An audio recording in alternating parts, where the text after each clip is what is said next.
descansarei, pois sei que és Deus.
Descansarei, pois sei que és Deus.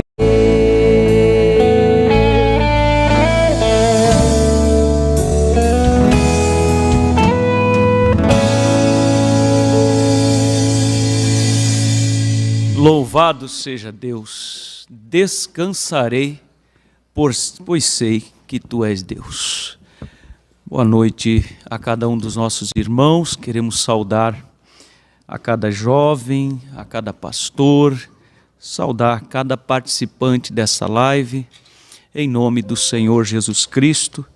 Nós sabemos que há uma expectativa constante sobre esse evento, né? Não somente da parte dos jovens, mas da nossa parte enquanto pais, porque o nosso desejo é ver o crescimento dos nossos jovens e nós crescemos também junto com eles, porque a alegria de um pai é ver seu filho caminhando bem.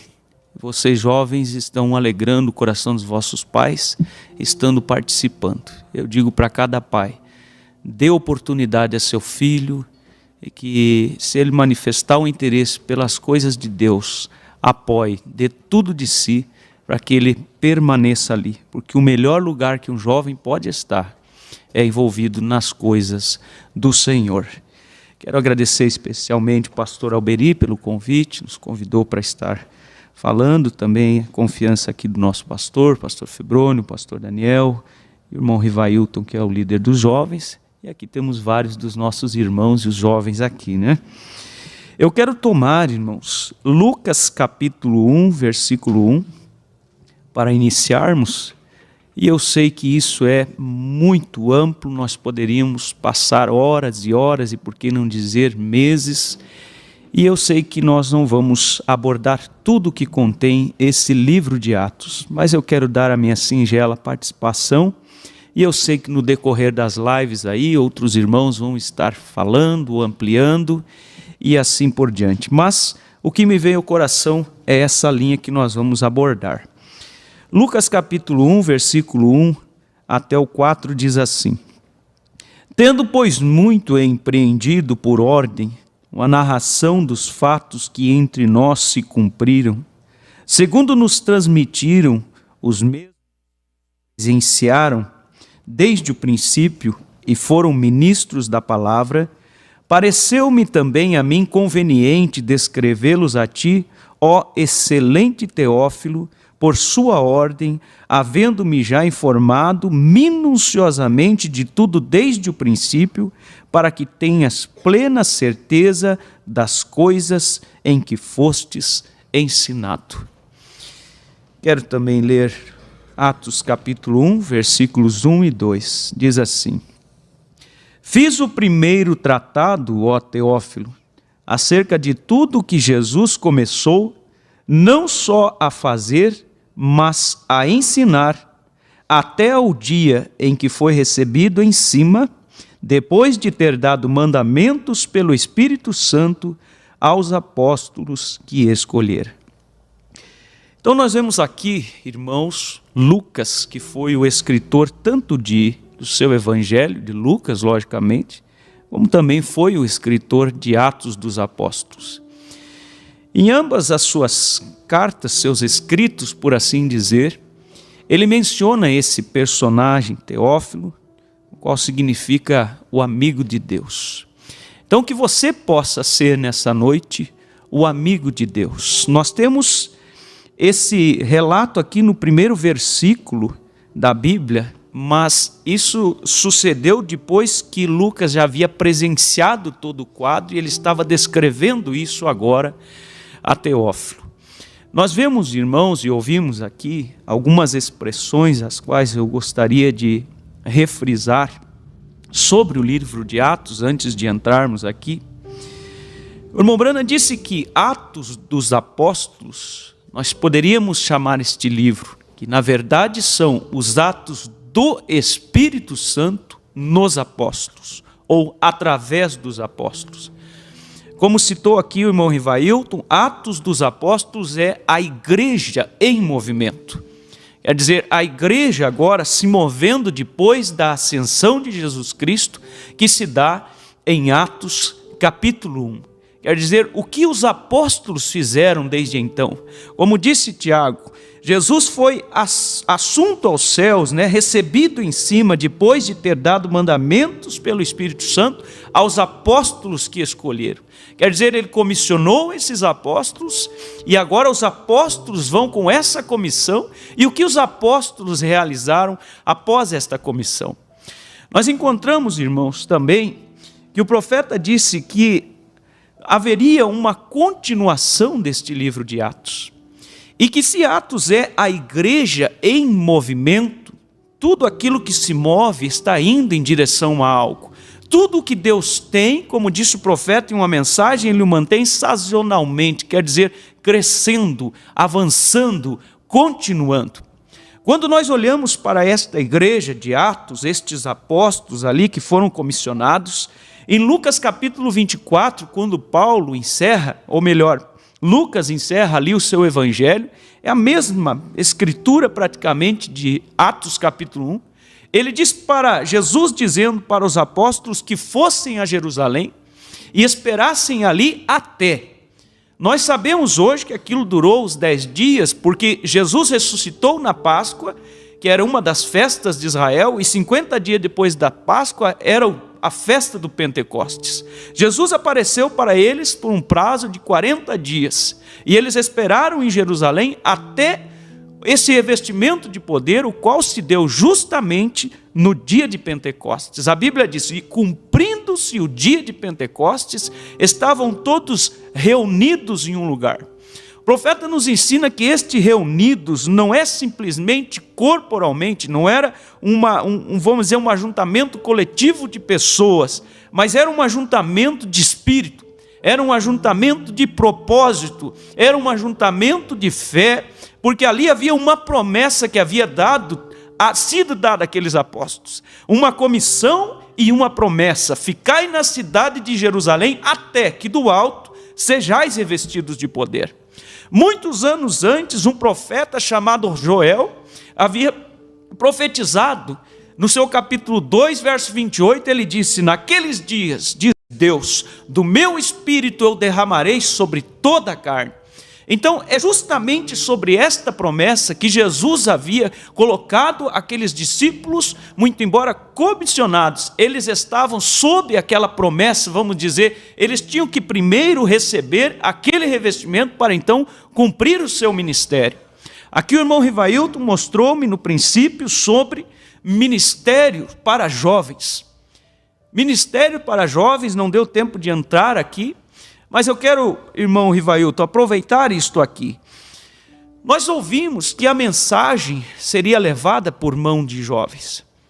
Nós sabemos que há muitos jovens neste tempo que almejam, como disse Paulo, o episcopado. E eu quero dizer para você, como Paulo disse: excelente obra, jovem, tu deseja. Excelente obra deseja. Nós precisamos de homens que se levantem desejando servir a Deus de todo o seu coração. Agora, que o seu desejo seja não pela gravata, não pelo púlpito, mas por uma vontade perfeita de Deus, você realizar esta obra. Agora, você precisa compreender uma coisa, jovem, falando aos rapazes, e por que não dizer também às moças? Primeira coisa, se você tem um desejo por um ministério, entenda que você precisa ter um testemunho para te respaldar. Então, nesta época onde o jovem vai buscar uma companheira, você procure diante de Deus que Deus levante para você aquela que será sua esposa, porque um ministro, ele precisa ter uma esposa também com um chamado, porque do contrário, ou ela será um tropeço, ou ele será um tropeço. Então, a primeira coisa é isto: observe os teus passos, mas para você ter certeza, antes que você dê este passo, busque uma experiência experimentada com Deus. Busque receber o Espírito Santo. O irmão Branham chega a dizer, jovem, que nenhum homem deveria subir ao púlpito sem primeiro receber o Espírito Santo. E o Espírito Santo, como um guia, guiará você em toda a verdade, e esta toda a verdade contempla também o teu relacionamento, o teu casamento. Vamos dizer, para que você possa ter um ministério frutífero. Mas voltando aqui ao livro de Atos dos Apóstolos, quando os apóstolos subiram ali a Jerusalém e esperaram aqueles dias no cenáculo, em torno de 120 pessoas, o irmão Branham descreve dizendo que eles estavam com medo quando eles subiram ali.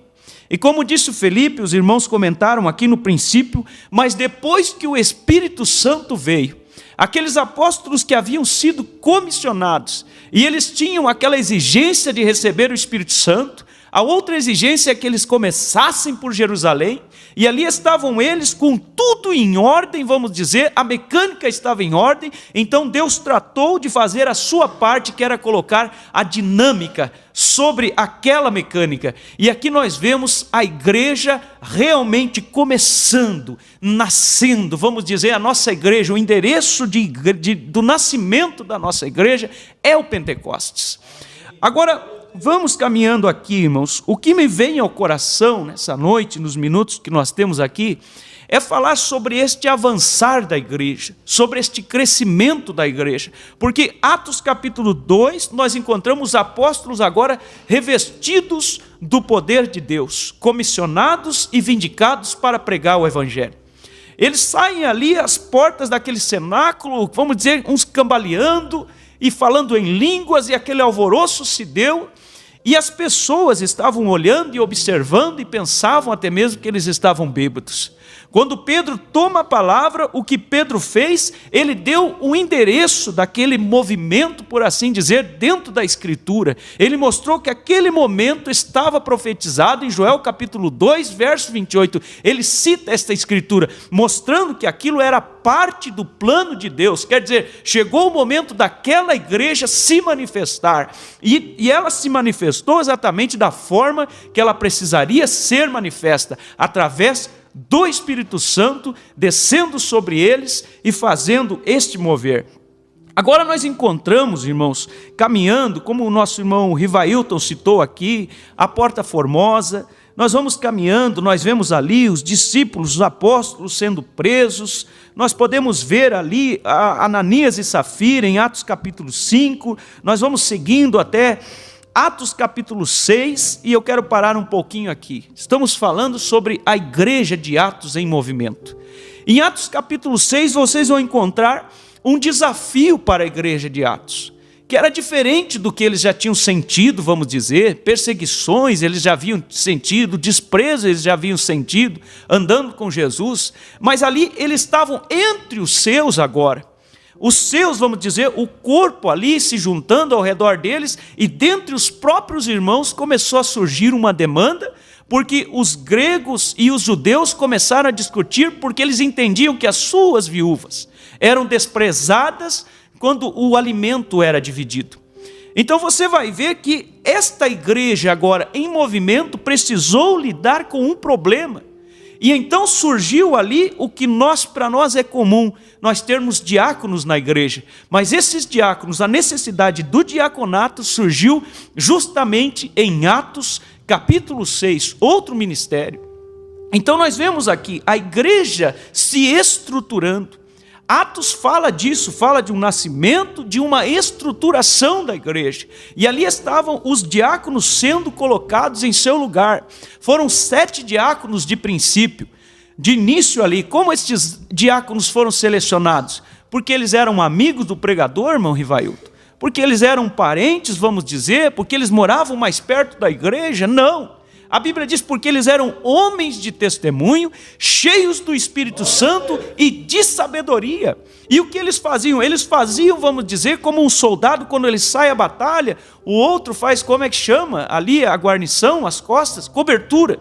Essa é a palavra. Eles davam cobertura porque os apóstolos disseram, nós permaneceremos, vamos dizer, no campo da palavra, o que nos corresponde. Então nós começamos a ver aqui, irmão Rivailton, como citamos, Deus tomando este grupo de apóstolos e começando a dar funções para cada um e formando este corpo chamado igreja. A igreja de Deus em movimento, a igreja de Deus se estabelecendo, a igreja de Deus se estruturando, vamos dizer, observando as suas necessidades. No capítulo 7 você vai encontrar um destes diáconos chamado Estevão. O profeta fala dele na mensagem Atos do Espírito Santo, de uma forma tão majestosa. Ele fala que Estevão, ele era um diácono, ele nem mesmo era um pregador, por assim dizer. Mas Estevão testificava, como disse aqui a irmã Júlia, você não precisa ter um dom de pregador. Se você tiver um coração queimando pelo amor de Deus, o teu testificar, se você tiver um coração com sentimento por Deus, o teu testificar abrirá mais brechas na trincheira do inimigo do que toda a pregação polida dos teólogos do nosso dia. O sentimento fala mais alto. Vamos dizer, o desejo por levar a obra de Deus fala mais alto. Algo tocou o meu coração no encontro ali em Cachoeirinha, esse final de semana passado, quando foi relatado ali sobre o avivamento de Gales. Você sabe quem começou o avivamento de Gales? Um jovem de 16 anos. Sabe como ele relatou? Ele disse, eu toquei na tocha. Ele disse, eu toquei na tocha, e aquilo incendiou a minha alma. Jovem, procure tocar nesta tocha. Coloque o teu coração quando você lê a Bíblia. Eu lembro de ouvir quando o profeta folheava a sua Bíblia ali, nos trechos da crucificação, há relatos de que a Bíblia do irmão Brana, as páginas estavam amareladas, porque toda vez que ele lia sobre a crucificação, lágrimas corriam por sua face e caíam sobre aquele livro. O que é o Atos dos Apóstolos? É uma igreja viva, é uma igreja que tem o Espírito Santo, é uma igreja com sangue pulsando dentro dela, é uma igreja que tem tocado nesta tocha, é uma igreja que deseja ir avante e avançar. Louvado seja Deus! Esta é a igreja de Atos dos Apóstolos. E o profeta diz que ele desejaria que aquele discurso de Estevão tivesse sido gravado.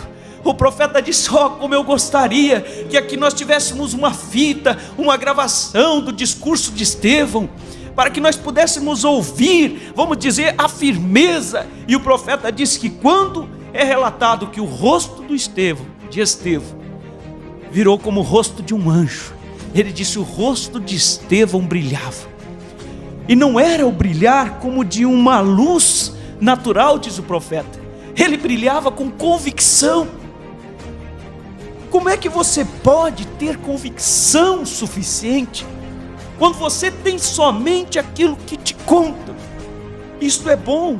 Quando você tem somente aquilo que você leu, muito embora isto seja bom, mas quando você consegue juntar a letra e o Espírito, aquele Espírito vivifica aquela letra, e você pode dizer: Jesus Cristo, o mesmo ontem, hoje e eternamente, é real. Ele é um Deus vivo e Ele está comigo. Louvado seja Deus. E quando Estevão trouxe o seu sermão, ele começa desde Abraão. Ele vem passando, ele traz Israel para o Egito, ele fala de Moisés, ele fala daquele tabernáculo, ele fala do propósito de Davi, de fazer um templo para o Senhor, uma casa para Deus. Mas Salomão, diz a Bíblia, edificou casa para ele. E então Estevão cita a escritura que diz: mas o Altíssimo, ele não habita em templos feitos por mão de homens. Ele diz: o céu é o meu trono, a terra é o estrado de meus pés. Ele diz: que casa me edificareis? Diz a escritura: porque pelo que entrando no mundo, sacrifício não quiseste, mas corpo me preparastes. Chegou o momento que Deus começou a mostrar para o mundo que o seu endereço não era aquele templo em Jerusalém, não. O seu endereço é este coração que bate por trás da câmera, agora da tela da televisão, quando olha para o livro de Atos, e quem sabe um pensamento surja: isto é o inimigo dizendo que isto é para o passado. Não. Há uma continuação, e o profeta diz que a igreja do nosso tempo, a igreja noiva, sempre seria um novo livro de Atos sendo escrito todos os dias. Louvado seja Deus. Então nós vemos Atos capítulo 7, o discurso de Estevão, Pedro sendo apedrejado, ou melhor, Estevão sendo apedrejado, e tudo você vê, irmão, Deus fazendo as coisas. Ali havia um homem chamado, um jovem chamado Saulo de Tarso. Ele não sabia exatamente o que estava acontecendo. O profeta diz que Paulo chegou a exclamar quando aquelas vestes de Estevão eram colocadas aos seus pés. Ele olhou e disse: o que é isso? Era Deus trazendo Saulo para um lugar aonde ele pudesse presenciar, vamos dizer, uma morte diferente do que, quem sabe, todas as que ele havia visto até então. Ele vê um homem sendo injustiçado, um homem sendo apedrejado sem nada dever, e olhando para os céus e dizendo: Pai, perdoa, eles não sabem o que fazem. Ele dizendo: em tuas mãos, como disse Jesus, eu entrego o meu espírito. Você observa, irmão, que Deus estava levantando ali aquele que daria sequência, vamos dizer, aquele discipulado de que Judas se transviou, e os apóstolos, na sua vontade humana, antes de Atos 2, haviam colocado um Matias, e o profeta diz: Matias nunca fez nada.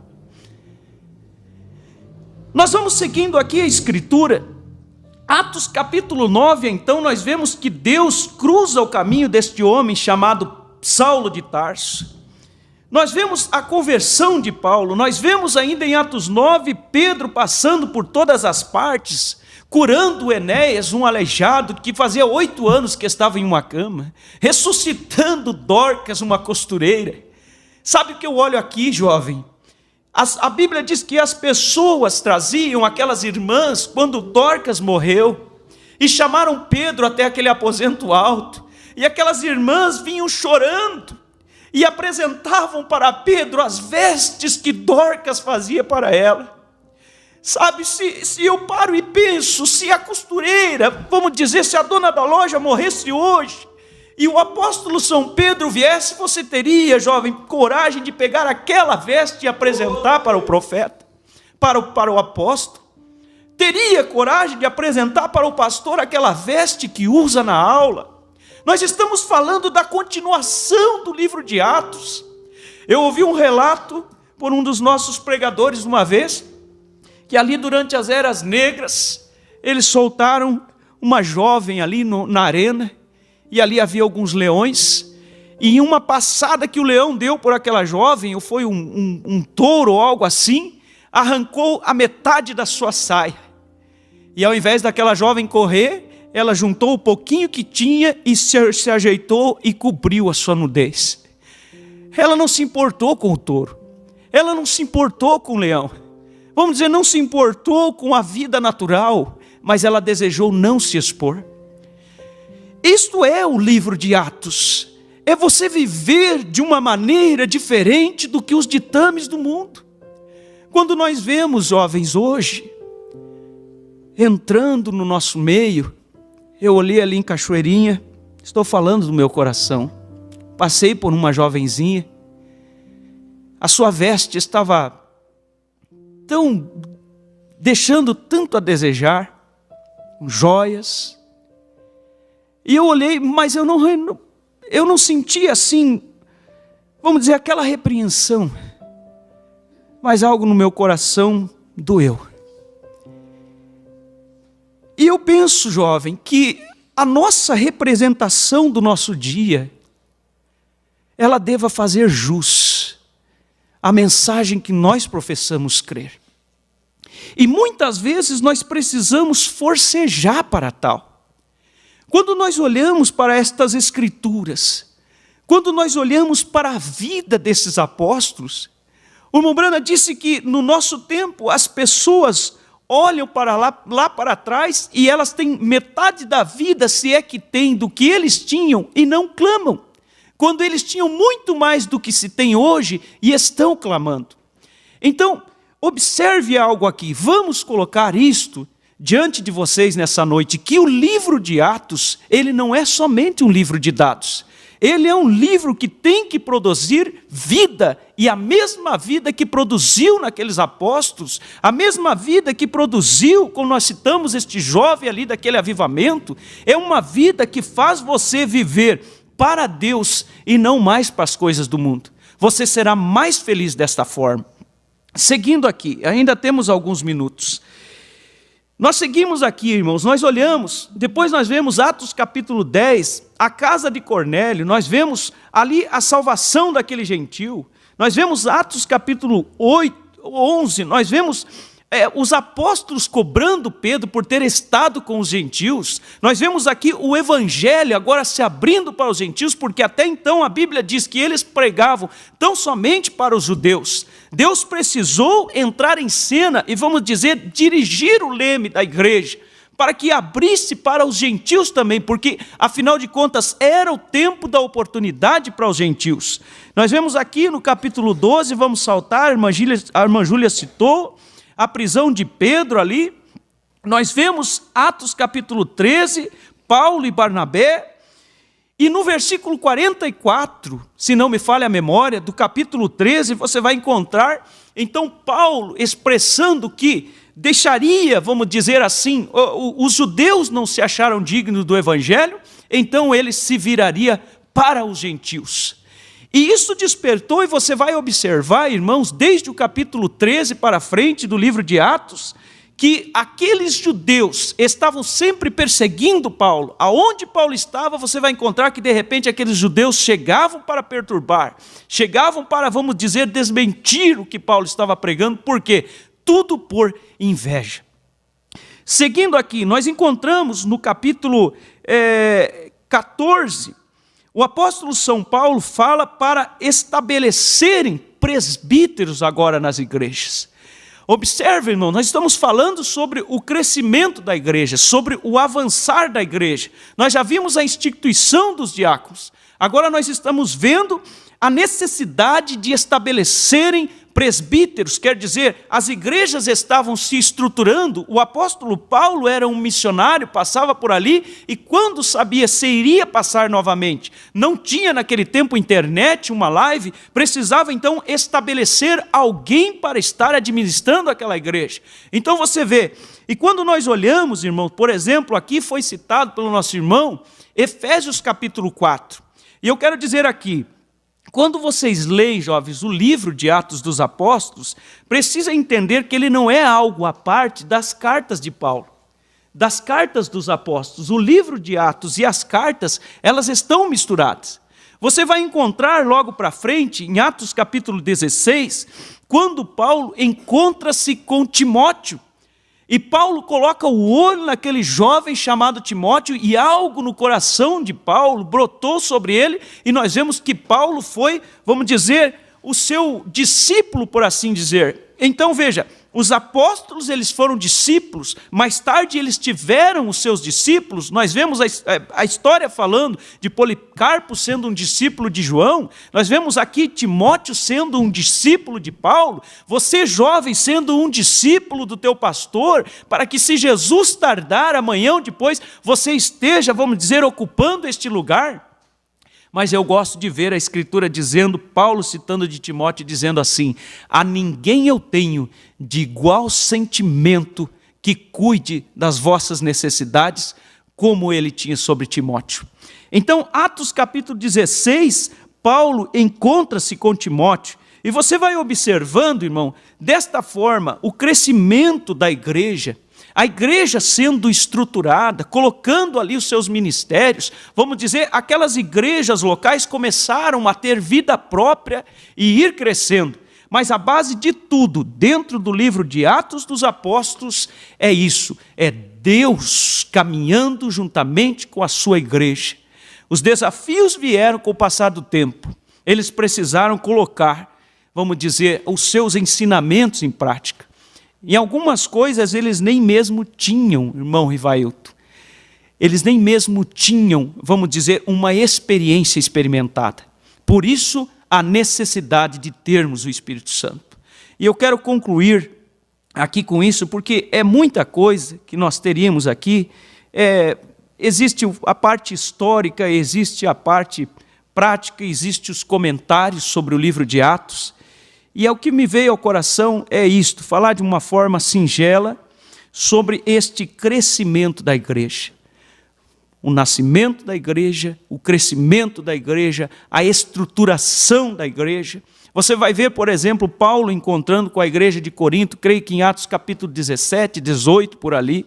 Você vai ver Atos 19, Paulo encontrando com a igreja de Éfeso. E aí você vai até a carta de Paulo, mais tarde, aos Coríntios, e você vai ver que Paulo estava sempre corrigindo aquela igreja justamente sobre os dons, justamente sobre aquilo que veio sobre eles no princípio. Os dons ali, quando as pessoas até hoje no nosso dia confundem o falar em línguas com a evidência do Espírito Santo. Então veja, irmão, a igreja sempre está em crescimento. E nós estamos hoje em um tempo de, vamos dizer, de desfecho. Quando este livro de Atos, vamos dizer, atravessou as eras. Nós concluímos o livro de Atos com o apóstolo São Paulo. Você vai encontrar Atos 16, 17 para frente, tudo culmina em Paulo. E Paulo foi o mensageiro da era de Éfeso, a primeira era. Então nós vemos aqueles mensageiros, Paulo, Irineu, Martim, Columba, Lutero, John Wesley, e no nosso tempo nós temos a mensagem do profeta William Branham. Então veja, os atos do Espírito Santo continuaram e agora chegou a nossa vez de vivermos como igreja do Deus vivo. Eu vou terminar um pouquinho antes aqui para devolver o irmão Rivailton. Que Deus abençoe a cada um dos nossos irmãos. E lembre-se, irmãos, eu deixo esta frase que citamos no princípio. Creia, jovem, no que você pode ser, confiando em Deus. E toque na tocha. Deus te abençoe. Amém. Deus siga abençoando, irmãos. Que